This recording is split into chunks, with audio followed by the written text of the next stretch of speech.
मानव शरीर के तंत्र। पाचन तंत्र, डाइजेस्टिव सिस्टम, भोजन के पाचन की संपूर्ण प्रक्रिया 5 अवस्थाओं से गुजरता है। अंतर्ग्रहण, इंजेशन, पाचन, डाइजेशन, अवशोषण, तीसरा है एब्जॉर्प्शन, स्वांगीकरण, एसिमिलेशन, मल परित्याग, डेफिकेशन।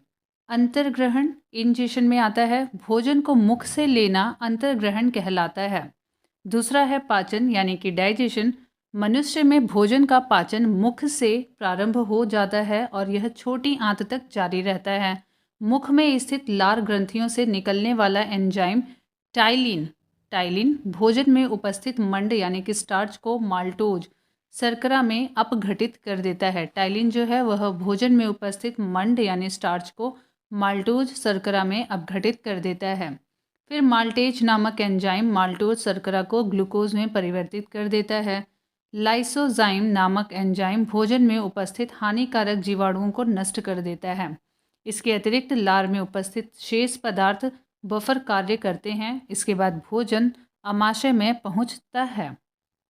अमाशय यानी कि स्टमक में पाचन। अमाशय में भोजन लगभग 4 घंटे तक रहता है। भोजन के अमाशय में पहुंचने पर पाइलोरिक ग्रंथियों से जठर रस यानी कि गैस्ट्रिक जूस निकलता है। यह हल्के पीले रंग का अम्लीय द्रव्य है। गैस्ट्रिक जूस हल्के पीले रंग का अम्लीय द्रव्य है। अमाशय के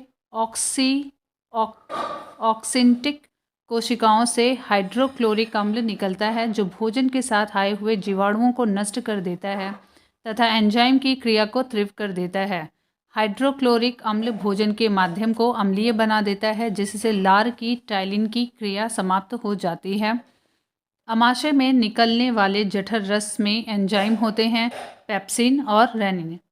पेप्सिन प्रोटीन को खंडित कर सरल पदार्थों पेप्टॉन्स में परिवर्तित कर देता है और रेनिन दूध की घुली हुई प्रोटीन कैसिनोजेन को ठोस प्रोटीन कैल्शियम पैरा कैसिनेट के रूप में बदल देता है। पक्वाशय ड्यूडेनम में पाचन। भोजन को पक्वाशय में पहुंचते ही सर्वप्रथम इसमें यकृत लीवर से निकलने वाला पित्त रस बाइल डक्ट आकर मिलता है। पित्त रस क्षारीय होता है और यह भोजन को अम्लीय से क्षारीय बना देता है। यहाँ अग्नाशय से अग्नाशय रस आकर भोजन में मिलता है। इसमें 3 प्रकार के एंजाइम होते हैं। पहला होता है ट्रिप्सिन। यह प्रोटीन एवं पेप्टॉन को पॉलीपेप्टाइड्स तथा अमीनो अम्ल में परिवर्तित करता है। एमाइलेज दूसरा एंजाइम है। यह मांड यानी कि स्टार्च को घुलनशील शर्करा शुगर में परिवर्तित करता है। तीसरा है लाइपेज। यह इमल्सिफाइड वसाओं को ग्लिसरीन तथा फैटी एसिड्स में परिवर्तित करता है। छोटी आंत स्मॉल इंटेस्टाइन में पाचन। यहाँ भोजन के पाचन की क्रिया पूर्ण होती है एवं पचे हुए भोजन का अवशोषण होता है। छोटी आंत की दीवारों से आंतरिक रस निकलता है। इसमें निम्न एंजाइम्स होते हैं। पहला है इरेप्सिन, शेष प्रोटीन एवं पेप्टॉन को अमीनो अम्ल में परिवर्तित करता है। दूसरा है माल्टेज। यह माल्टोज को ग्लूकोज में परिवर्तित करता है। तीसरा है सुक्रोज को ग्लूकोज एवं फ्रुक्टोज में परिवर्तित करता है। लैक्टेज अगला है और यह लैक्टोज को ग्लूकोज एवं गैलेक्टोज में परिवर्तित करता है। अगला है लाइपेज। यह इमल्सिफाइड वसाओं को ग्लिसरीन तथा फैटी एसिड में परिवर्तित करता है। आंतरिक रस क्षारीय होता है। स्वस्थ मनुष्य में प्रतिदिन लगभग 2 लीटर आंतरिक रस स्रावित होता है। मनुष्य या किसी भी केशुरुकी जंतु की आहार नाल एक लंबी कुंडलित नलिका होती है जो मुख से शुरू होती है और गुदा एनस में समाप्त हो जाती है। मुख गुहा आहार नाल का पहला भाग है।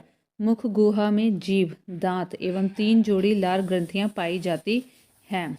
जीभ यानी कि टंग मुख गुहा के फर्श पर स्थित एक मोटी और मांसल रचना होती है। जीभ के ऊपरी सतह पर कई छोटे छोटे अंकुर होते हैं जिन्हें स्वाद कलियां कहते हैं। इन्हीं स्वाद कलियों द्वारा मनुष्य को भोजन के विभिन्न स्वादों जैसे मीठा, कड़वा, खट्टा आदि का ज्ञान होता है। जीभ के अग्रभाग से मीठे स्वाद का पश्च भाग से कड़वे स्वाद का तथा बगल के भाग से खट्टे स्वाद का आभास होता है। जीभ के अग्र भाग से मीठे स्वाद का, पश्च भाग से कड़वे स्वाद का और बगल के भाग से खट्टे स्वाद का आभास होता है। जीभ अपनी गति के द्वारा भोजन को निगलने में मदद करता है। दांत यानी कि टूथ मुख गुहा के ऊपरी तथा निचले दोनों जबड़ों में दांतों की एक एक पंक्ति पाई जाती है। मनुष्य के दांत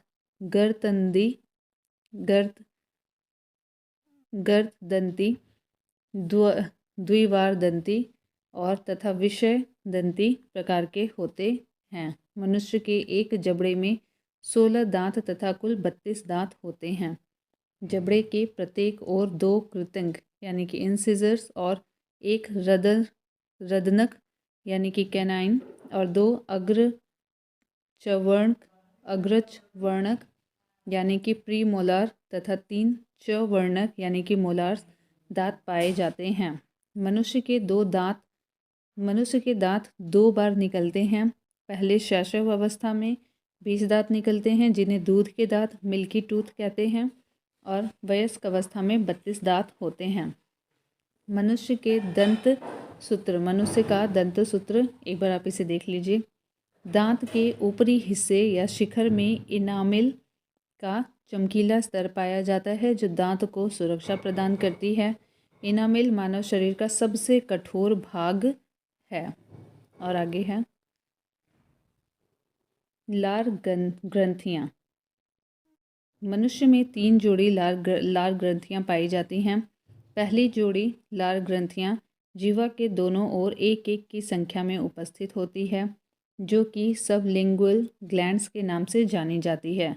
दूसरी जोड़ी लार ग्रंथियाँ निचले जबड़े के मध्य में मैग्जिल अस्थि के दोनों ओर एक एक की संख्या में उपस्थित होती है जो सब मैग्जिलरी ग्लैंड्स के नाम से जानी जाती है। तीसरी जोड़ी लार ग्रंथियाँ दोनों कानों के नीचे एक एक की संख्या में उपस्थित होती हैं जो पैरोटिड ग्लैंड्स के नाम से जानी जाती हैं। मनुष्य की लार यानी कि सलाइवा में लगभग 99% जल तथा शेष 1% एंजाइम होता है।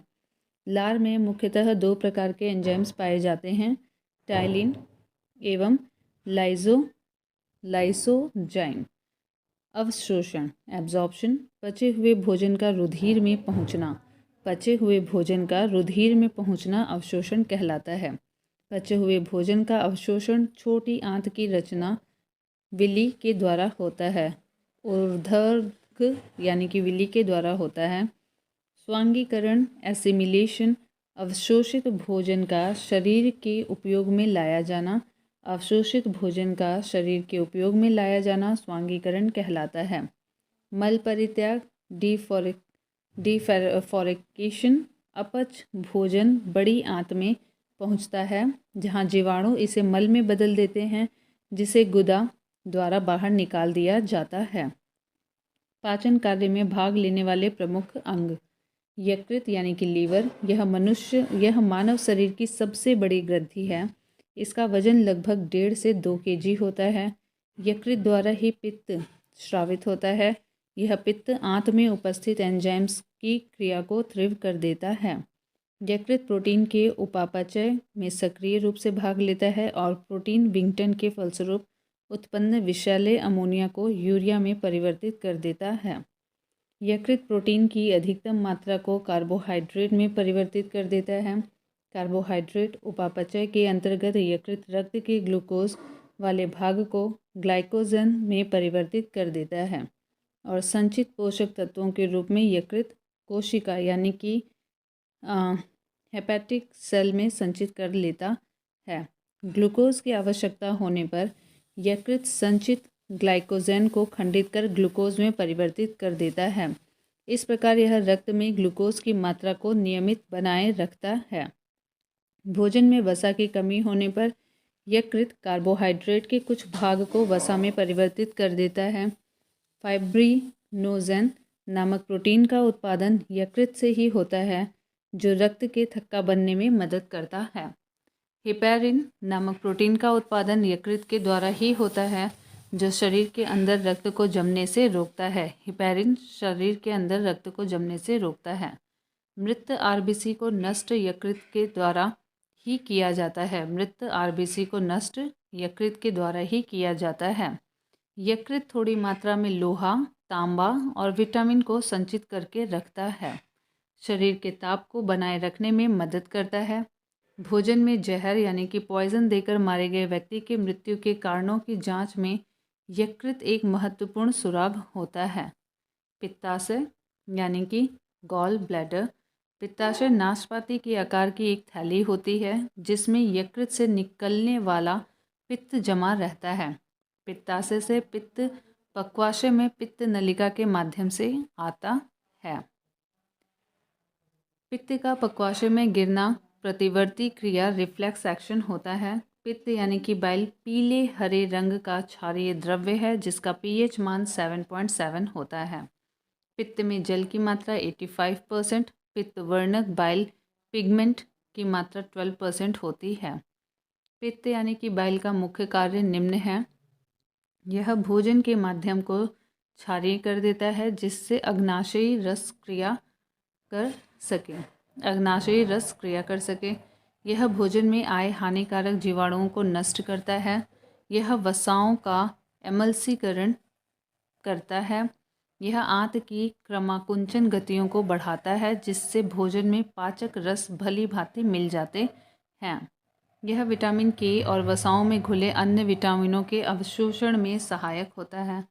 पित्त वाहिनी में अवरोध हो जाने पर यकृत कोशिकाएं रुधिर से बिलीरुबिन लेना बंद कर देती है। फलस्वरूप बिलीरुबिन संपूर्ण शरीर में फैल जाता है। इसे ही पीलिया कहते हैं। अग्नाशय यानी कि पैनक्रियाज। यह मानव शरीर की दूसरी सबसे बड़ी ग्रंथि है। यह एक साथ अंतःस्रावी नलिकाहीन इंडोक्राइन और बहिर्स्रावी नलिका युक्त यानी एक्सोक्राइन दोनों प्रकार की ग्रंथि है। इसमें अग्नाशयी रस निकलता है जिससे 9.8% जल और शेष भाग में लवण और एंजाइम होते हैं। यह क्षारीय द्रव्य होता है जिसका पीएच मान 7.5 से 8.3 होता है। इसमें तीनों प्रकार के मुख्य भोज्य पदार्थ यथा कार्बोहाइड्रेट, वसा और प्रोटीन को पचाने के लिए एंजाइम होते हैं। इसीलिए इसे पूर्ण पाचक रस कहा जाता है।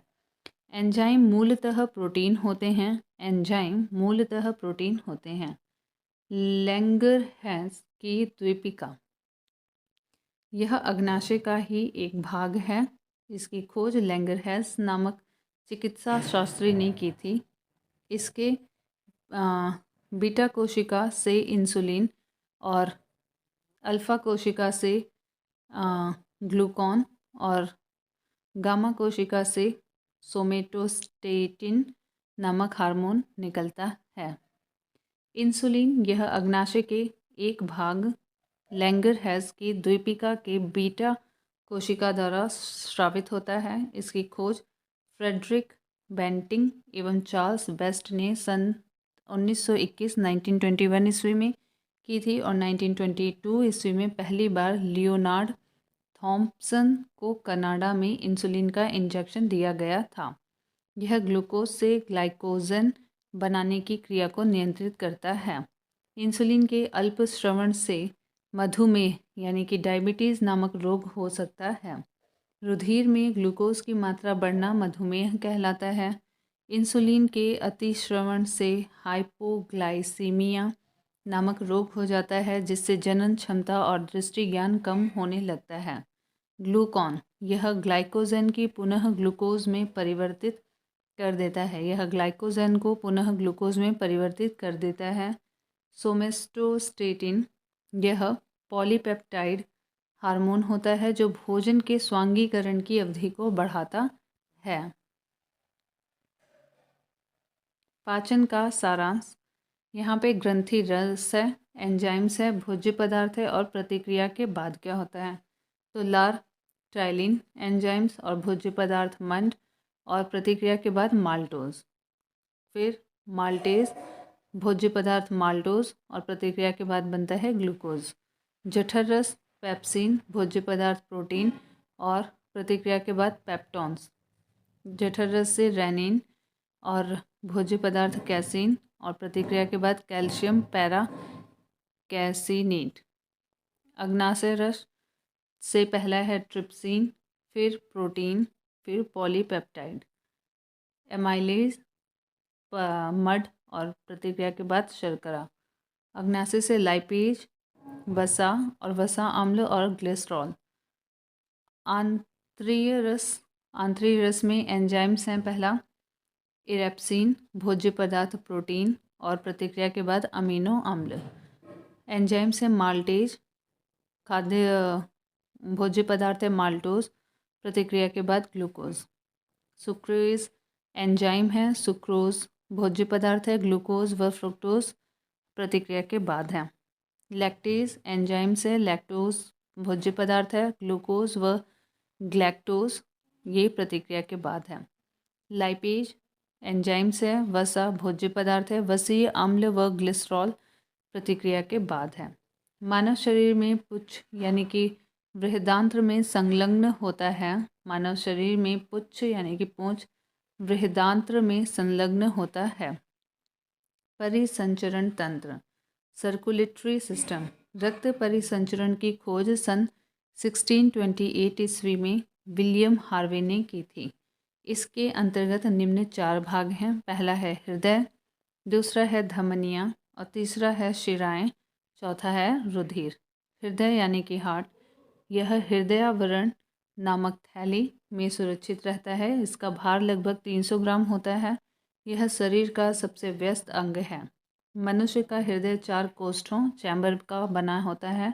अगले भाग में एक दायां आलिंद और बायां आलिंद व हृदय के पिछले भाग में एक दायां निलय तथा एक बायां निलय होता है। दाएं आलिंद एवं दाएं निलय के बीच त्रिवलनी कपाट होता है। बाएं आलिंद एवं बाएं निलय के बीच द्विवलनी कपाट होता है। शरीर के हृदय की ओर रक्त ले जाने वाले रक्त वाहिनी को शरीर से हृदय की ओर रक्त ले जाने वाले रक्त वाहिनी को शिरा वेन कहते हैं। जब श लिखा हो तो यहाँ शरीर से हृदय की तरफ जाएगा तो इसे शिरा और इंग्लिश में वेन कहते हैं। शिरा में अशुद्ध रक्त अर्थात कार्बन डाइऑक्साइड युक्त रक्त होता है।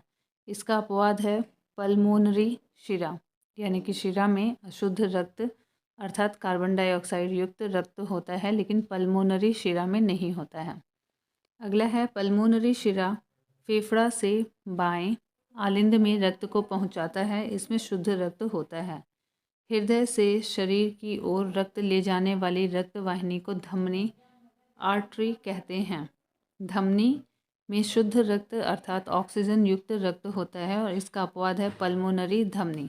यहाँ पे जो पल्मोनरी है वो अपोजिट काम कर रही है। अगर पल्मोनरी शिरा है तो वो शुद्ध की जगह पे यहाँ पे अशुद्ध की जगह पे शुद्ध ली जाएगी, और ये अगर पल्मोनरी धमनी है तो जब बाकी धमनियाँ शुद्ध करेंगी रक्त तो यहाँ पे पल्मोनरी धमनी अशुद्ध रक्त ले जाएगी।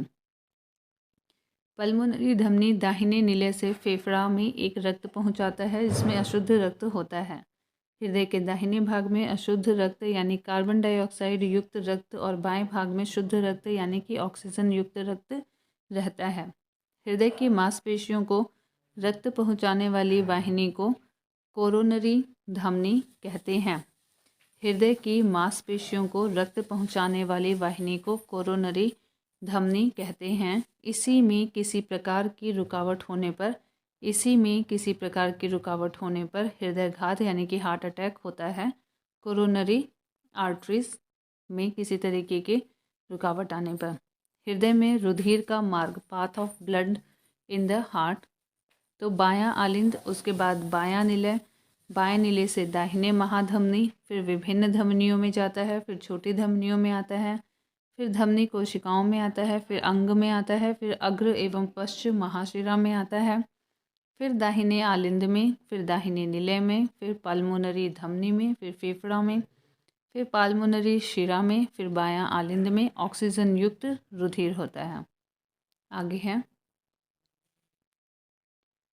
हृदय के संकुचन व शिथिलन को सम्मिलित रूप से हृदय की धड़कन हार्टबीट कहते हैं। सामान्य अवस्था में मनुष्य का हृदय 1 मिनट में 72 बार और भ्रूण अवस्था में 150 बार धड़कता है तथा एक धड़कन में लगभग 70 मिलीलीटर रक्त पंप करता है। साइनो ऑरिकुलर नोड SAN दाहिने आलिंद की दीवार में स्थित तंत्रिका कोशिकाओं का समूह है जिससे हृदय धड़कन की तरंग प्रारंभ होती है। सामान्य मनुष्य का रक्तदाब 120/80 mmHg होता है। सिस्टोलिक 120 और डायस्टोलिक 80 होता है। रक्तदाब मापने वाले यंत्र का नाम है स्फिग्मोमैनोमीटर। थायरॉक्सिन एवं एड्रेनलिन स्वतंत्र रूप से हृदय की धड़कन को नियंत्रित करने वाले हार्मोन हैं। थायरॉक्सिन एवं एड्रेनलिन स्वतंत्र रूप से हृदय की धड़कन को नियंत्रित करने वाले हार्मोन हैं। रुधिर में उपस्थित CO2 रुधिर के pH को कम करके हृदय की गति को बढ़ाता है, अर्थात अम्लीयता हृदय की गति को बढ़ाती है एवं क्षारीयता हृदय की गति को कम करती है। लसिका परिसंचरण तंत्र, लिम्फ सर्कुलेटरी सिस्टम, विभिन्न ऊतकों तथा कोशिकाओं के बीच स्थित अंतराकोशिकीय अवकाशों में पाए जाने वाले हल्के पीले द्रव्य को लसिका कहते हैं। लसिका एक प्रकार का द्रव्य है जिसकी रचना लगभग रक्त प्लाज्मा जैसी ही होती है, जिसमें पौष्टिक पदार्थ, ऑक्सीजन तथा कई अन्य पदार्थ मौजूद रहते हैं। लसिका में पाई जाने वाली कणिकाएं लिम्फोसाइट कहलाती है। यह वास्तव में श्वेत रुधिर कणिकाएं होती हैं। लसिका ऊतक से हृदय की ओर केवल एक ही दिशा में बहता है। ऊतक से हृदय की ओर केवल एक ही दिशा में बहता है। लसिका के कार्य, लसिका में उपस्थित लिम्फोसाइट हानिकारक जीवाणुओं का भक्षण करके रोगों की रोकथाम में सहायक होता है। लसिका लिम्फोसाइट का निर्माण करती है। लसिका के नोड, जिन्हें लिम्फोनोड कहते हैं, मनुष्य के शरीर में छन्ने का कार्य करते हैं। धूल के कण, जीवाणु, कैंसर कोशिकाएं इत्यादि लिम्फ नोड में फंस जाते हैं। लसिका घाव भरने में सहायता करती है। लसिका ऊतकों में शिराओं में विभिन्न वस्तुओं का परिसंचरण करती है। उत्सर्जन तंत्र, एक्सक्रीटरी सिस्टम। उत्सर्जन जीवों के शरीर से उपापचयी प्रक्रमों में बने विषैले अपशिष्ट पदार्थों के निष्कासन को उत्सर्जन कहते हैं। साधारण उत्सर्जन का तात्पर्य नाइट्रोजनी उत्सर्जी पदार्थों जैसे यूरिया, अमोनिया, यूरिक अम्ल आदि के निष्कासन से होता है। मनुष्य में प्रमुख उत्सर्जी अंग निम्न हैं: वृक्क यानी कि किडनी, दूसरा है त्वचा, तीसरा है यकृत और चौथा है फेफड़ा। वृक्क यानी कि किडनी मनुष्य एवं अन्य स्तनधारियों में मुख्य उत्सर्जी अंग का एक जोड़ा वृक्क है। इसका वजन 140 ग्राम होता है। इसके दो भाग होते हैं, बाहरी भाग को कोर्टेक्स और भीतरी भाग को मेडुला कहते हैं। प्रत्येक वृक्क लगभग, ये नंबर्स देख लीजिए, वृक्क नलिकाओं से मिलकर बना है जिन्हें नेफ्रॉन कहते हैं। नेफ्रॉन ही वृक्क की कार्यात्मक इकाई है। प्रत्येक नेफ्रॉन में एक छोटी सी प्यालीनुमा रचना होती है। उसे बोमेन संपुट, बोमेन कैप्सूल्स कहते हैं। बोमेन कैप्सूल यानी संपुट में पतली रुधिर कोशिकाओं का कोशिका गुच्छ पाया जाता है जो दो प्रकार की धमनिकाओं से बनता है। पहली है चौड़ी अभिवाही धमनिका यानी कि ऑफरेंट आर्टेरियोल, जो रुधिर को कोशिका गुच्छ में पहुंचाती है, और दूसरी है पतली अपवाही धमनियाँ जिसके द्वारा रक्त कोशिका गुच्छ से वापस ले जाया जाता है। ग्लोमेरुलस की कोशिकाओं से द्रव्य के छनकर बोमेन संपुट की गुहा में पहुंचने की प्रक्रिया को परानिस्पंदन कहते हैं। विभिन्न जंतु एवं उनमें उत्सर्जन। तो यहाँ पे जंतु दिए हैं और उत्सर्जन दिए हैं। एक कोशिकीय जंतु विसरण के द्वारा उत्सर्जन करते हैं। पोरीफेरा संघ के जंतु विशिष्ट नलिका तंत्र द्वारा। सिलेंट्रिट्स सीधे कोशिकाओं द्वारा। चपटे कृमि ज्वाला कोशिकाओं द्वारा, एनेलिडा संघ के जंतु वृक्क द्वारा, ऑर्थ्रोपोड्स मेलपीधियन नलिकाओं द्वारा, मोलस्का मूत्र अंग द्वारा, कशेरुकी मुख्यतः वृक्क द्वारा। वृक्कों का मुख्य कार्य रक्त के प्लाज्मा को छानकर शुद्ध बनाना, अर्थात इसमें से अनावश्यक और अनुपयोगी पदार्थों को जल की कुछ मात्रा के साथ मूत्र के द्वारा शरीर से बाहर निकालना है। वृक्कों की रुधिर की आपूर्ति अन्य अंगों की तुलना में बहुत अधिक होती है। वृक्क में प्रति मिनट औसतन 125 मिलीलीटर अर्थात दिन भर में 180 लीटर रक्त निस्पंदन फिल्ट्रेट होता है। इसमें से 1.45 लीटर मूत्र रोज़ाना बनता है। बाकी निस्पंद वापस रक्त में अवशोषित हो जाता है। सामान्य मूत्र में 95% जल, 2% लवण और 2.7% यूरिया और 0.3% यूरिक अम्ल होते हैं।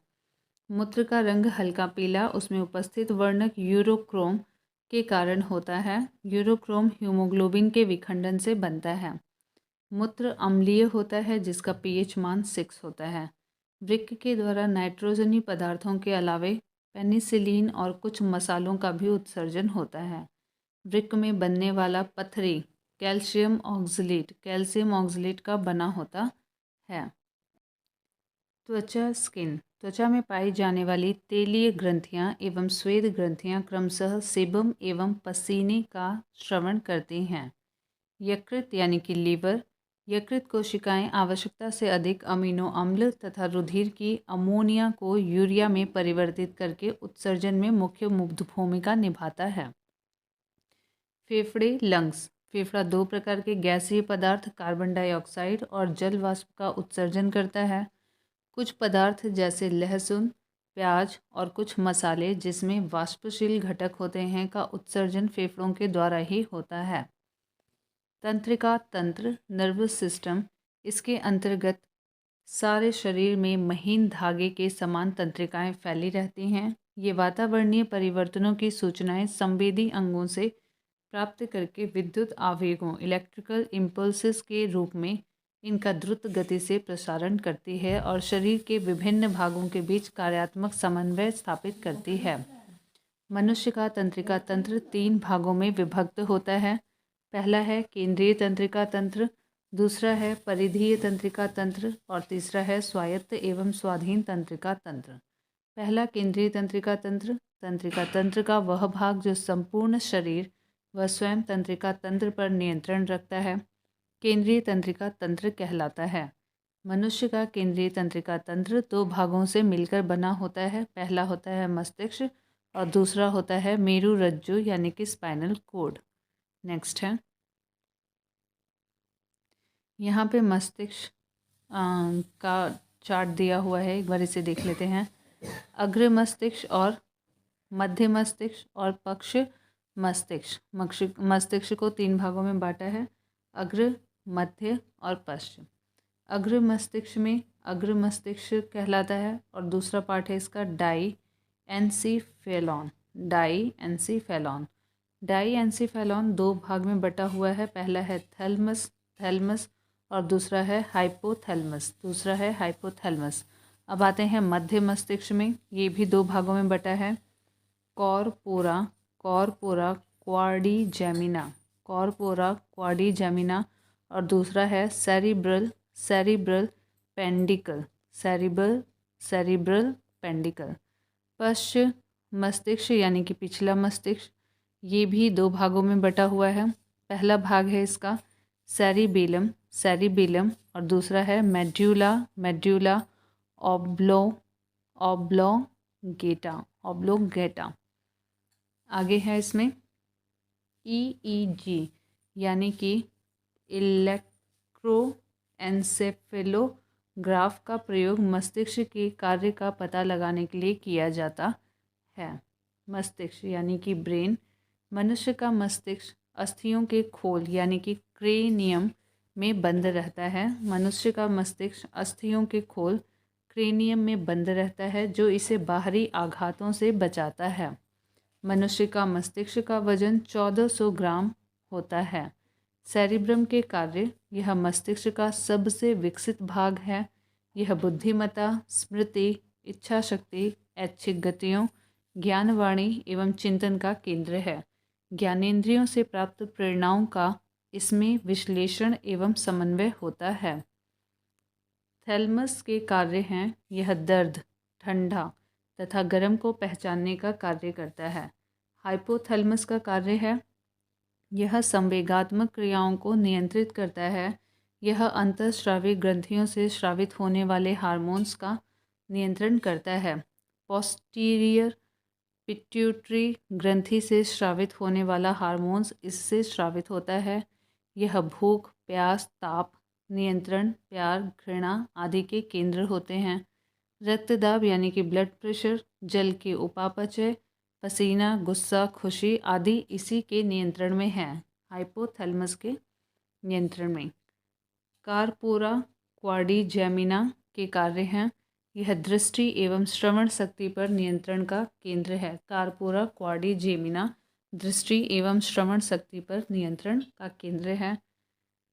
अगला है सेरिब्रल पेंडिकल के कार्य, इसे क्रूरा सेरिब्री भी कहते हैं। यह मस्तिष्क के अन्य भागों को मेरुरज्जु से जोड़ता है। सेरिबेलम के कार्य हैं, यह शरीर का संतुलन बनाए रखता है एवं ऐच्छिक पेशियों के संकुचन पर नियंत्रण करता है। यह आंतरिक कान के संतुलन भाग से संवेदनाएं ग्रहण करता है। मेड्यूला ऑब्लोंगेटा, यह मस्तिष्क का सबसे पीछे का भाग होता है। इसका मुख्य कार्य उपापचय, रक्तदाब, आहार नाल के क्रमाकुंचन, ग्रंथि स्राव, हृदय की धड़कनों तथा श्वसन का नियंत्रण करना है। उल्टी का नियमन केंद्र मेडुला ऑब्लोंगेटा ही है। मेरुरज्जु यानी कि स्पाइनल कॉर्ड, मेडुला ऑब्लोंगेटा का पिछला भाग ही मेरुरज्जु बनाता है। इसका मुख्य कार्य है प्रतिवर्ती क्रियाओं का नियंत्रण एवं समन्वय करना, अर्थात प्रतिवर्ती क्रियाओं के केंद्र का कार्य करता है। मस्तिष्क से आने जाने वाले उद्दीपनों का संवहन करना। प्रतिवर्ती क्रियाओं रिफ्लेक्स एक्शन का पता सर्वप्रथम मार्शल हॉल नामक वैज्ञानिक ने लगाया था। परिधीय तंत्रिका तंत्र मस्तिष्क एवं मेरुरज्जु से निकलने वाली तंत्रिकाओं का बना होता है। इन्हें क्रमशः कपाल एवं मेरुरज्जु तंत्रिकाएं कहते हैं। मनुष्य में 12 जोड़ी कपाल तंत्रिकाएं और 31 जोड़ी 31 जोड़ी मेरुरज्जु तंत्रिकाएं पाई जाती हैं। न्यूरॉन तंत्रिका उत्तक की इकाई को न्यूरॉन या तंत्रिका कोशिका कहते हैं। नॉर एड्रिनलिन नामक रासायनिक द्रव्य न्यूरोट्रांसमीटर पदार्थ है। नॉर एड्रिनलिन नामक रासायनिक द्रव्य न्यूरोट्रांसमीटर पदार्थ है। स्वायत्तता तंत्रिका तंत्र स्वायत्त तंत्रिका तंत्र कुछ मस्तिष्क एवं कुछ मेरुरज्जु तंत्रिकाओं का बना होता है। यह शरीर के सभी आंतरिक अंगों व रक्त वाहिनियों को तंत्रिकाओं की आपूर्ति करता है। स्वायत्त तंत्रिका तंत्र की अवधारणा को सबसे पहले लैंगली ने 1921 ईस्वी में प्रस्तुत किया। स्वायत्त तंत्रिका तंत्र के 2 भाग होते हैं, पहला अनुकंपी तंत्रिका तंत्र और दूसरा परानुकंपी तंत्रिका तंत्र। अनुकंपी तंत्र के कार्य हैं, यह त्वचा में उपस्थित रुधिर वाहिनियों को संकीर्ण करता है। यह त्वचा में उपस्थित रुधिर वाहिनियों को संकीर्ण करता है। दूसरा, इसकी क्रिया से बाल खड़े हो जाते हैं। यह लार ग्रंथियों के स्राव को कम करता है। यह हृदय स्पंदन को तेज करता है। यह स्वेद ग्रंथियों के स्राव को प्रारंभ करता है। यह आँख की पुतली को फैलाता है। यह मूत्राशय की पेशियों का विमोचन करता है। यह आंत्र में क्रमाकुंचन गति को कम करता है। इसके द्वारा श्वसन दर तीव्र हो जाती है। यह रक्त दाब को बढ़ाता है। यह रुधिर में शर्करा के स्तर को बढ़ाता है। यह रुधिर में लाल रुधिर कणिकाओं की संख्या में वृद्धि करता है। यह रक्त के थक्का बनने में मदद करता है। इसके सामूहिक प्रभाव से भय, पीड़ा तथा क्रोध पर प्रभाव पड़ता है। परानुकंपी तंत्र के कार्य हैं, इस तंत्र का कार्य सामान्यतः अनुकंपी तंत्र के कार्य के विपरीत है। परानुकंपी तंत्र के कार्य यह रुधिर वाहिनियों की गुहा को चौड़ा करता है, किंतु कोरोनरी रुधिर वाहिनियों को छोड़कर। यह लार के स्राव में तथा अन्य पाचक रसों में वृद्धि करता है। यह नेत्र की पुतली का संकुचन करता है। यह मूत्राशय की अन्य पेशियों में संकुचन उत्पन्न करता है। यह आंतरीय भित्ति में संकुचन एवं गति उत्पन्न करता है। इस तंत्रिका तंत्र का प्रभाव सामूहिक रूप से आराम और सुख की स्थितियां उत्पन्न करता है। कंकाल तंत्र स्केलेटन सिस्टम। मनुष्य का कंकाल तंत्र दो भागों का बना होता है, अक्षीय कंकाल और उपांगीय कंकाल। अक्षीय कंकाल शरीर का मुख्य अक्ष बनाने वाले कंकाल को अक्षीय कंकाल कहते हैं। इसके अंतर्गत खोपड़ी, कशेरुक, दंड तथा छाती की अस्थियां आती हैं। खोपड़ी यानी कि स्कल मनुष्य के सिर के अंतः कंकाल के भाग को खोपड़ी कहते हैं। इसमें 29 अस्थियां होती हैं। इसमें से 8 अस्थियां संयुक्त रूप से मनुष्य के मस्तिष्क को सुरक्षित रखती हैं। इन अस्थियों से बनी रचना को कपाल कहते हैं। कपालों की सभी अस्थियां सिवनों के द्वारा दृढ़तापूर्वक जुड़ी रहती हैं। इनके अतिरिक्त 14 अस्थियां चेहरे को बनाती हैं, 6 अस्थियां कान को और हॉयड नामक एक और अस्थि खोपड़ी में होती है। कशेरुक दंड। मनुष्य का कशेरुक दंड 33 कशेरुकाओं से मिलकर बना है। सभी कशेरुक उपास्थित गद्दियों के द्वारा जुड़े रहते हैं। इन गद्दियों से कशेरुक दंड लचीला रहता है। इसका पहला कशेरुक जो कि एटलस कशेरुक कहलाता है, खोपड़ी को साधे रहता है। कशेरुक दंड के कार्य सिर को साधे रहता है। यह गर्दन और धड़ को आधार प्रदान करता है। यह मनुष्य को खड़े होकर चलने, खड़े होने आदि में मदद करता है। यह गर्दन व धड़ को लचक प्रदान करते हैं, जिससे मनुष्य किसी भी दिशा में अपनी गर्दन और धड़ को मोड़ने में सफल होता है। यह मेरुरज्जु को सुरक्षा प्रदान करता है। और कुछ और फैक्ट दिए हैं, इसको देखते हैं। मनुष्य के शरीर में कुल हड्डियों की संख्या 206 है। बाल्यावस्था में कुल हड्डियों की संख्या 208 होती है। सिर की कुल हड्डियों की संख्या 29 होती है। कपाल 8 होते हैं। फेशियल पे 14 होते हैं। कर्ण में यानी कि कान में 6 होते हैं। रीढ़ की कुल हड्डियों की संख्या प्रारंभ में 33 होती है। रीढ़ की कुल हड्डियों की संख्या विकसित होने पर 26 होती है, कम हो जाती है। पसलियों की कुल हड्डियों की संख्या 24 है। पसलियों की कुल हड्डियों की संख्या 24 होती है। कशेरुक दंड के भाग गर्दन में 7 कशेरुक होते हैं, जिसे सर्वाइकल कहते हैं। वक्ष यानी कि इसमें 12 कशेरुक होते हैं।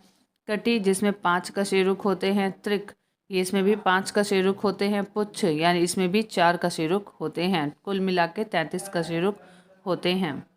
आगे है उपांगीय कंकाल। इसके निम्न भाग हैं। पाद अस्थियां, दोनों हाथ पैर मिलाकर 118 अस्थियां होती हैं। मेखलाएं, मनुष्य में अग्रपाद तथा पश्चपाद को अच्छी कंकाल पर साधने के लिए 2 चाप पाए जाते हैं, जिन्हें मेखलाएं कहते हैं। अग्रपाद की मेखला को अंश मेखला तथा पश्चपाद की मेखला को श्रेणी मेखला कहते हैं। अंश मेखला से अग्रपाद की अस्थि ह्यूमरस एवं श्रेणी मेखला से पश्चपाद की हड्डी फीमर जुड़ी होती है। कंकाल तंत्र के कार्य शरीर को निश्चित आकार प्रदान करना, शरीर के कोमल अंगों को सुरक्षा प्रदान करना, पेशियों को जुड़ने का आधार प्रदान करना, श्वसन एवं पोषण में सहायता प्रदान करना, लाल रक्त कणिकाओं का निर्माण करना। जांघ की हड्डी फीमर शरीर की सबसे बड़ी हड्डी होती है। कान की हड्डी स्टेप्स शरीर की सबसे छोटी हड्डी होती है। मांसपेशी एवं अस्थि के जोड़ को टेंडन कहते हैं। अस्थि से अस्थि के जोड़ को लिगामेंट्स कहते हैं। यहाँ पे कुछ फैक्ट हैं, एक बार उसको देख लेते हैं। कुछ विशेष स्थानों की अस्थियों के नाम एवं संख्या। तो यहाँ पे स्थान है, अस्थियों के नाम हैं और उनकी संख्या है। कर्ण अस्थियाँ, उसमें मेलियस 2 होता है, इनकस 2 होता है, स्टेप्स 2 होता है। ऊपरी बाहु में ह्यूमरस होता है जो कि 2 होता है। अग्रबाहु में हड्डियों का नाम है रेडियो अल्ना और ये भी 2 होता है। कलाई में होता है कार्पल्स और ये होती हैं 16। हथेली में मेटाकार्पल्स, ये होती हैं 10। अंगुलियों की हड्डियों को कहते हैं फैलेंजेस, ये होती हैं 28। जांघ में होता है फीमर और ये होती हैं 2। पिंडली में टिबियो फिबुला 4 होती हैं। गुठना में पटेला होता है 2। टखना में टार्सल होता है 14। तलवा में मेटाटार्सल्स होते हैं 10। अगला पॉइंट है अंतःस्रावी तंत्र, इंडोक्राइन सिस्टम। बहिर्स्रावी ग्रंथियाँ यह नलिका युक्त होती हैं। इससे एंजाइम्स का स्राव होता है, जैसे दुग्ध ग्रंथि, स्वेद ग्रंथि, अश्रु ग्रंथि, श्लेष्म ग्रंथि, लार ग्रंथि आदि। अंतःस्रावी ग्रंथियाँ यानी कि इंडोक्राइन ग्लैंड, यह नलिका विहीन डक्टलेस ग्रंथि होती है। इसमें हार्मोन का स्राव होता है। यह हार्मोन रक्त प्लाज्मा के द्वारा शरीर के विभिन्न भागों में पहुंचाया जाता है, जैसे पीयूष ग्रंथि, अवटु ग्रंथि, थायराइड ग्लैंड, परा अवटु ग्रंथि यानी कि परा थायराइड ग्लैंड आदि। मुख्य अंतःस्रावी ग्रंथि एवं उनसे उत्पन्न हार्मोन के कार्य एवं प्रभाव। पहला है पीयूष ग्रंथि। यह कपाल की स्फेनाइड हड्डी में एक गड्ढे में स्थित होती है। इसको सेल टर्सिका कहते हैं। इसका भार लगभग 0.6 ग्राम होता है। इसे मास्टर ग्रंथि के रूप में भी जाना जाता है। पीयूष ग्रंथि से निकलने वाले हार्मोन एवं उनके कार्य। STH हार्मोन, सेमोटोट्रॉपिक हार्मोन, यह शरीर की वृद्धि, विशेषतः हड्डियों की वृद्धि का नियंत्रण करती है। STH की अधिकता से भीमकायत्व अथवा एक्रोमिगली विकार उत्पन्न हो जाता है, जिसमें मनुष्य की लंबाई सामान्य से बहुत अधिक बढ़ जाती है। STH की कमी से मनुष्य में बौनापन होता है। TSH थायराइड स्टिमुलेटिंग हार्मोन, यह थायराइड ग्रंथि को हार्मोन स्रावित करने के लिए प्रेरित करता है। ACTH हार्मोन एड्रिनल कॉर्टेक्स के स्राव को नियंत्रित करता है। Adrenal corticotropic hormone. GTH hormone gonadotropic hormone, यह जनन अंगों के कार्यों का नियंत्रण करता है। यह 2 प्रकार का होता है। पहला है FSH hormone, follicle stimulating hormone, यह वृषण की शुक्र जनन नलिकाओं में शुक्राणु जनन में सहायता करता है। यह अंडाशय में फॉलिकल की वृद्धि में मदद करता है। LH हार्मोन ल्यूटिनाइजिंग हार्मोन, अंतराल कोशिका उत्तेजक हार्मोन, नर में इसके अभाव से अंतराली कोशिकाओं में टेस्टोस्टेरोन हार्मोन एवं मादा में एस्ट्रोजन हार्मोन स्रावित होता है। LTH हार्मोन दुग्धजनक हार्मोन होता है और इसे लैक्टोजेनिक हार्मोन भी कहते हैं। इसका मुख्य कार्य है शिशु के लिए स्तनों में दुग्ध स्राव उत्पन्न करना। ADH hormone anti diuretic hormone, इसके कारण छोटी छोटी रक्त धमनियों का संकीर्ण होता है एवं रक्त दाब बढ़ जाता है। यह शरीर में जल संतुलन को बनाए रखने में भी सहायक होता है। अवटु ग्रंथि थायराइड ग्लैंड, यह मनुष्य के गले में श्वास नलीय ट्रैकिका के दोनों ओर लैरिक्स के नीचे स्थित रहती है। इससे निकलने वाला हार्मोन थायरॉक्सिन एवं ट्रायोडोथायरोनिन है। इनमें आयोडीन अधिक मात्रा में रहता है। थायरॉक्सिन के कार्य, यह कोशिकीय श्वसन की गति को तीव्र करता है। यह शरीर की सामान्य वृद्धि, विशेषतः हड्डियों, बाल इत्यादि के विकास के लिए अनिवार्य है। जनन अंगों के सामान्य कार्य इन्हीं की सक्रियता पर आधारित रहते हैं। पीयूष ग्रंथि के हार्मोन के साथ मिलकर शरीर में जल संतुलन का नियंत्रण करते हैं। थायरॉक्सिन की कमी से होने वाला रोग, जड़ मानवता, यह रोग बच्चों में होता है। इसमें बच्चों का मानसिक एवं शारीरिक विकास अवरुद्ध हो जाता है। मिक्सडमा यौनावस्था में होने वाले इस रोग में उपापचय भली भांति नहीं हो पाता, जिससे हृदय स्पंदन तथा रक्तचाप कम हो जाता है। हाइपोथायरॉयडिज्म, लंबे समय तक इस हार्मोन की कमी के कारण यह रोग होता है। इस रोग के कारण सामान्य जनन कार्य संभव नहीं हो पाता।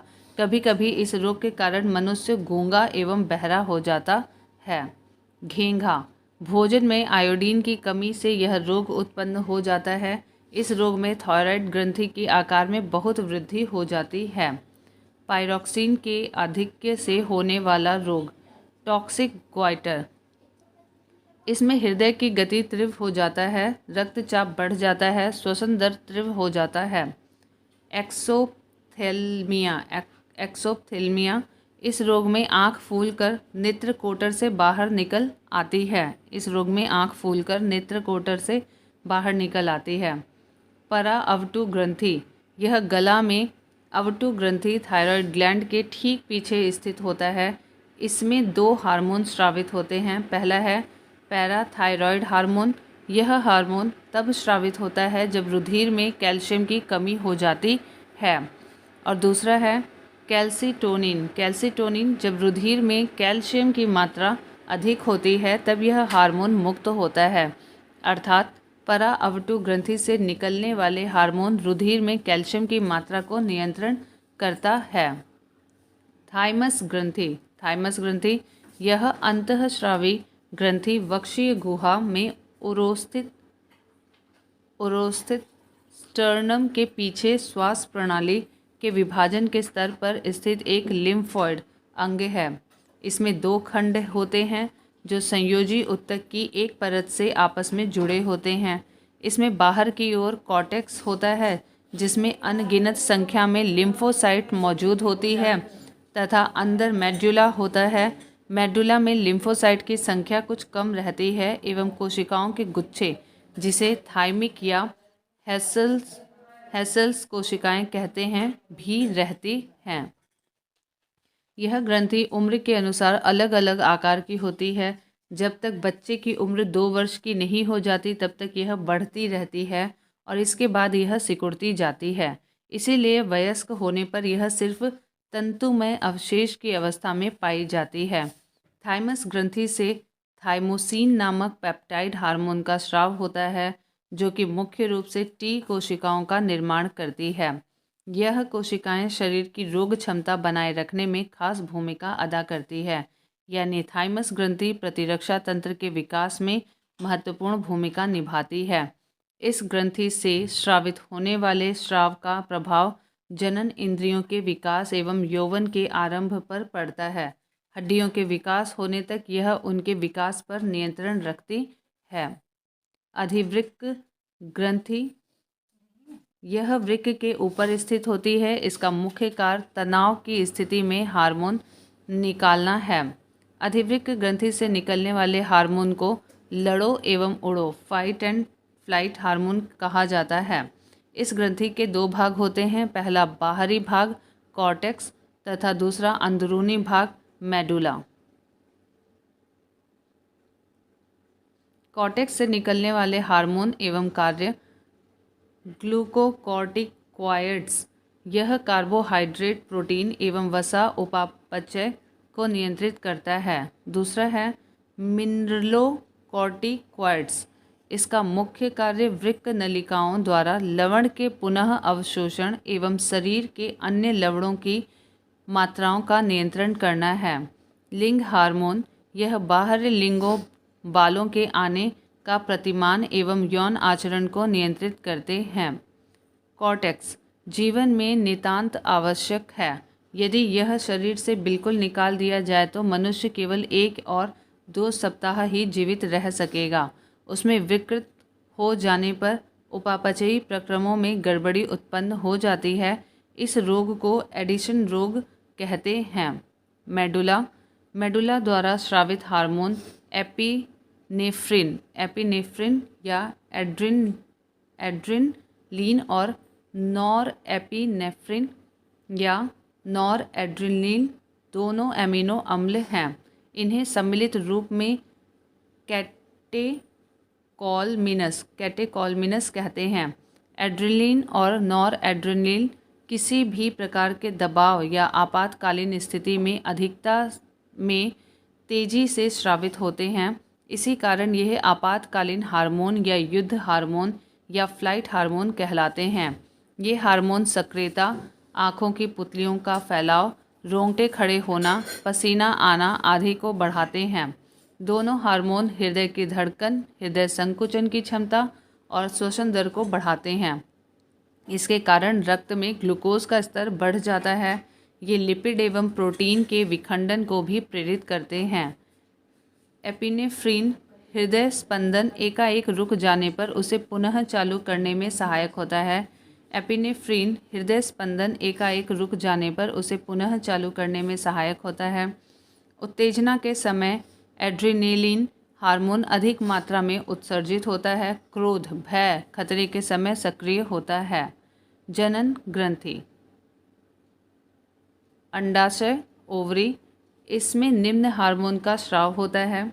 पहला एस्ट्रोजन यह अंडवाहिनी के परिवर्धन को पूर्ण करता है। दूसरा है प्रोजेस्टेरॉन यह एस्ट्रोजन से सहयोग कर स्तन वृद्धि करने में सहायता करता है। तीसरा है रिलैक्सिन, गर्भावस्था में यह अंडाशय, गर्भाशय व अपरा में उपस्थित रहता है। यह हार्मोन प्यूबिक सिम्फाइसिस को मुलायम करता है और यह गर्भाशय ग्रीवा को चौड़ा करता है ताकि बच्चा आसानी से पैदा हो सके। अगला है इसमें विष्ण, इससे निकलने वाले हार्मोन को टेस्टोस्टेरोन कहते हैं। यह पुरुषोचित लैंगिक लक्षणों के परिवर्धन को एवं यौन आचरण को प्रेरित करता है। अगला टॉपिक है श्वसन तंत्र। मनुष्य के श्वसन तंत्र का सबसे महत्वपूर्ण अंग फेफड़ा या फुफ्फुस होता है, जिसे लंग्स कहते हैं, जहाँ पर गैसों का आदान प्रदान होता है। इसीलिए इसे फुफ्फुसीय श्वसन भी कहते हैं। श्वसन तंत्र के अंतर्गत वे सभी अंग आते हैं जिनसे होकर वायु का आदान प्रदान होता है, जैसे नासा मार्ग, ग्रसनी, लैरिक्स या स्वर यंत्र, ट्रैकिया, ब्रोंकाई या ब्रोंकियोल्स या तथा फेफड़े आदि। नासा मार्ग यानी कि नेज़ल पैसेज, इसका मुख्य कार्य सूंघने से संबंधित है। यह श्वसन नाल के द्वार का भी कार्य करता है। इसके भीतर की गुहा म्यूकस कला यानी कि म्यूकस मेम्ब्रेन में स्तरित होती है। यह स्तर लगभग 1.5 आधा लीटर म्यूकस प्रतिदिन स्रावित करती है। यह स्तर धूल के कण, जीवाणु या अन्य सूक्ष्म जीवों को शरीर के अंदर प्रवेश करने से रोकती है। यह शरीर में प्रवेश करने वाली वायु को नम एवं शरीर के ताप को बराबर बनाती है। ग्रसनी, यह नासा गुहा के ठीक पीछे स्थित होती है। लैरिक्स या स्वर यंत्र, श्वसन मार्ग का वह भाग जो ग्रसनी को ट्रैकिया से जोड़ता है, लैरिक्स या स्वर यंत्र कहलाता है। इसका मुख्य कार्य ध्वनि उत्पन्न करना है। लैरिक्स प्रवेश द्वार पर एक पतला पत्ती समान कपाट होता है, जिसे एपिग्लॉटिस कहते हैं। जब कुछ भी निगलना होता है तो यह ग्लॉटिस द्वार बंद कर देता है, जिससे भोजन श्वास नली में प्रवेश नहीं कर पाता।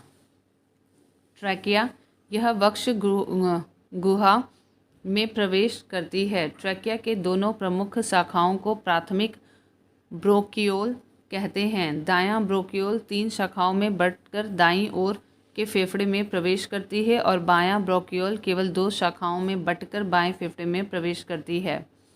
फेफड़ा यानी कि लंग्स, वक्ष गुहा में एक जोड़ी फेफड़े होते हैं। इनका रंग लाल होता है और इनकी रचना स्पंज के समान होती है। दायां फेफड़ा बाएं फेफड़े की तुलना में बड़ा होता है। दायां फेफड़ा बाएं फेफड़े की तुलना में बड़ा होता है। प्रत्येक फेफड़ा एक झिल्ली द्वारा घिरा रहता है, जिसे प्लूरल मेम्ब्रेन कहते हैं। फेफड़े में रुधिर कोशिकाओं का जाल बिछा रहता है। यहाँ पर O2 रुधिर में चली जाती है, यानी कि ऑक्सीजन, और CO2 कार्बन डाइऑक्साइड बाहर आ जाती है। श्वसन की प्रक्रिया को 4 भागों में बांटा जा सकता है। पहला है बाह्य श्वसन, दूसरा है गैसों का परिवहन, तीसरा है आंतरिक श्वसन, चौथा है कोशिकीय श्वसन। बाहरी श्वसन यह निम्न 2 पदों में विभक्त होता है, श्वासोच्छ्वास और गैसों का विनिमय।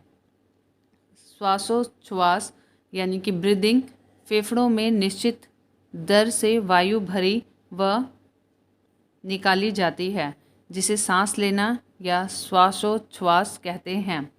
श्वासोच्छ्वास की क्रिया विधि, मैकेनिज्म ऑफ ब्रीदिंग, निःश्वसन। इस अवस्था में वायु वातावरण से वायुपथ द्वारा फेफड़े में प्रवेश करती है, जिससे वक्ष गुहा का आयतन बढ़ जाता है एवं फेफड़ों में एक निम्न दाब का निर्माण हो जाता है, जिससे वायु वातावरण से फेफड़ों में प्रवेश करती है। यह हवा तब तक प्रवेश करती रहती है जब तक कि वायु का दाब शरीर के भीतर एवं बाहर बराबर न हो जाए।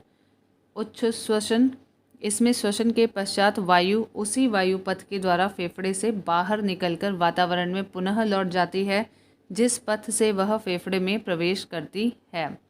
श्वासोच्छ्वास में वायु का संगठन, अंदर ली गई वायु में नाइट्रोजन 78.09% होता है, ऑक्सीजन 21% होता है और कार्बन डाइऑक्साइड 0.03% होता है। और बाहर निकाली गई वायु में नाइट्रोजन 78.09% होता है, एकदम उसी मात्रा में नाइट्रोजन बाहर निकलता है, ऑक्सीजन 17% हो जाता है और कार्बन डाइऑक्साइड 4% बाहर निकलता है। सांस द्वारा लगभग 400 ml पानी प्रतिदिन हमारे शरीर से बाहर निकलता है। गैसों का विनिमय, एक्सचेंज ऑफ गैसेस, गैसों का विनिमय फेफड़े के अंदर होता है। यह गैसीय विनिमय खुली अवस्था में या विसरण प्रवणता के आधार पर साधारण विसरण के द्वारा होता है। फेफड़े में ऑक्सीजन तथा कार्बन डाइऑक्साइड गैसों का विनिमय उनके दाबों के अंतर के कारण होता है। इन दोनों गैसों की विसरण की दिशा एक दूसरे के विपरीत होती है। गैसों का परिवहन, गैसों का O2 एवं CO2 का फेफड़ों से शरीर की कोशिकाओं तक पहुंचना तथा पुनः फेफड़े तक वापस आने की क्रिया को गैसों का परिवहन कहते हैं। ऑक्सीजन का परिवहन रुधिर में पाए जाने वाले लाल वर्णक हीमोग्लोबिन के द्वारा होता है। ऑक्सीजन का परिवहन रुधिर में पाए जाने वाले लाल वर्णक हीमोग्लोबिन के द्वारा होता है। कार्बन डाइऑक्साइड का परिवहन कोशिकाओं से फेफड़े तक हीमोग्लोबिन के द्वारा केवल 10 से 20% तक ही हो पाता है। कार्बन डाइऑक्साइड का परिवहन रक्त परिसंचरण के द्वारा अन्य प्रकार से भी होता है। पहला, प्लाज्मा में घुलकर, CO2 प्लाज्मा में घुलकर कार्बोनिक अम्ल बनाती है। इस रूप में 7% CO2 का परिवहन होता है। बाइकार्बोनेट के रूप में CO2 का लगभग 70% भाग परिवहन होता है। वह रुधिर के पोटेशियम एवं सोडियम के साथ मिलकर पोटेशियम बाइकार्बोनेट एवं सोडियम बाइकार्बोनेट का निर्माण करता है। आंतरिक श्वसन, शरीर के अंदर रुधिर एवं उत्तक द्रव्य के बीच गैसीय विनिमय होता है, उसे आंतरिक श्वसन कहते हैं। फेफड़ों में होने वाले गैसीय विनिमय को बाह्य श्वसन कहते हैं। इसमें जब रुधिर ऑक्सी हीमोग्लोबिन कोशिकाओं में पहुंचता है तो ऑक्सीजन विमुक्त होता है एवं खाद्य पदार्थों का ऑक्सीकरण होता है, जिससे ऊर्जा विमुक्त होती है। कोशिकीय श्वसन, खाद्य पदार्थों के पाचन के फलस्वरूप प्राप्त ग्लूकोज का कोशिका में ऑक्सीजन द्वारा ऑक्सीकरण किया जाता है। इस क्रिया को कोशिकीय श्वसन कहते हैं। कोशिकीय श्वसन 2 प्रकार के होते हैं। पहला, अनॉक्सी श्वसन, जो श्वसन ऑक्सीजन की अनुपस्थिति में होता है उसे अनॉक्सी श्वसन कहते हैं। इसमें ग्लूकोज बिना ऑक्सीजन के मांसपेशियों में लैक्टिक अम्ल और बैक्टीरिया एवं यीस्ट की कोशिकाओं में इथाइल अल्कोहल में विघटित हो जाता है। इसे शर्करा किण्वन भी कहते हैं, यानी कि शुगर फर्मेंटेशन भी कहते हैं। इसके अंतर्गत होने वाले संपूर्ण प्रक्रम को ग्लाइकोलिसिस कहते हैं। अनॉक्सी श्वसन के अंत में पाइरूबिक अम्ल बनता है। अनॉक्सी श्वसन प्राय जीवों में गहराई पर स्थित उत्तकों में, अंकुरित होते बीजों में एवं फलों में थोड़े समय के लिए होता है। परंतु ईस्ट एवं जीवाणु में यह प्राय पाया जाता है। ऑक्सीश्वसन, यह ऑक्सीजन की उपस्थिति में होती है। इसमें श्वसनीय पदार्थ का पूरा ऑक्सीकरण होता है, जिसके फलस्वरूप CO2 एवं H2O बनते हैं तथा काफ़ी मात्रा में ऊर्जा विमुक्त होती है।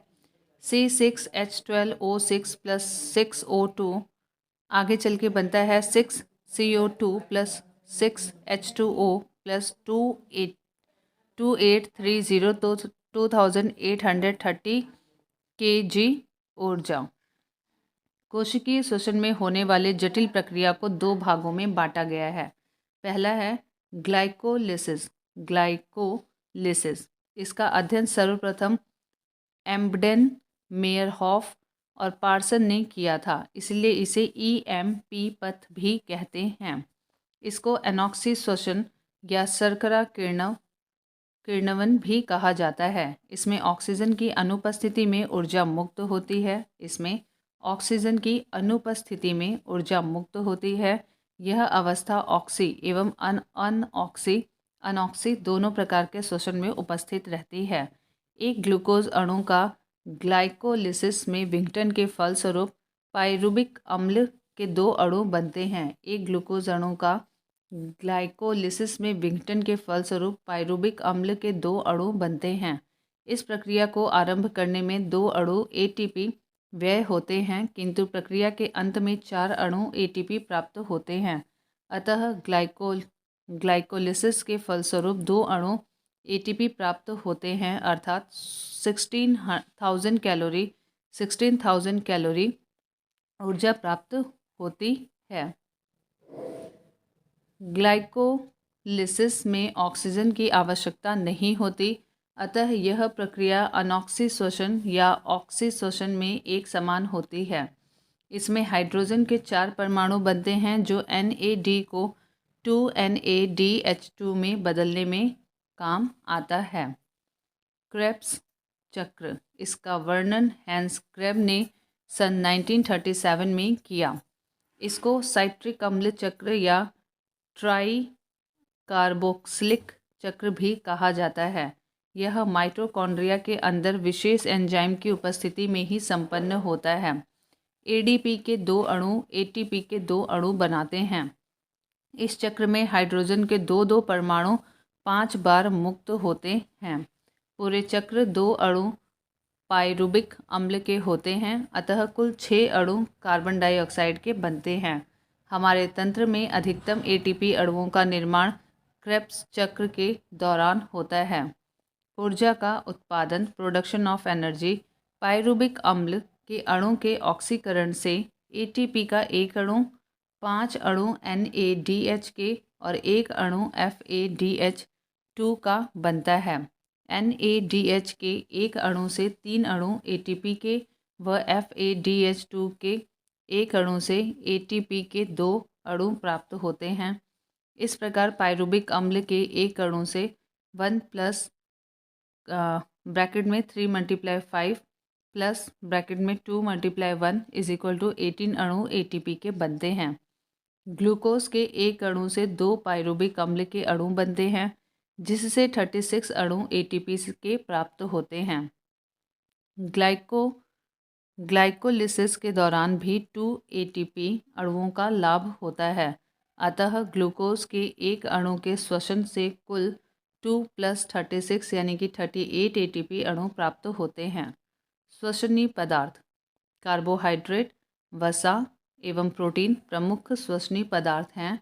सबसे पहले कार्बोहाइड्रेट का श्वसन होता है, इसके बाद वसा का, और कार्बोहाइड्रेट एवं वसा का भंडार समाप्त होने के बाद ही प्रोटीन का श्वसन होता है। श्वसन एक अपचयी क्रिया है, कैटाबॉलिक प्रोसेस है। इससे शरीर के भार में भी कमी होती है। श्वसन का नियंत्रण मस्तिष्क के मेडुला ऑब्लोंगेटा भाग से किया जाता है। श्वसन का नियंत्रण मस्तिष्क के मेडुला ऑब्लोंगेटा भाग से किया जाता है।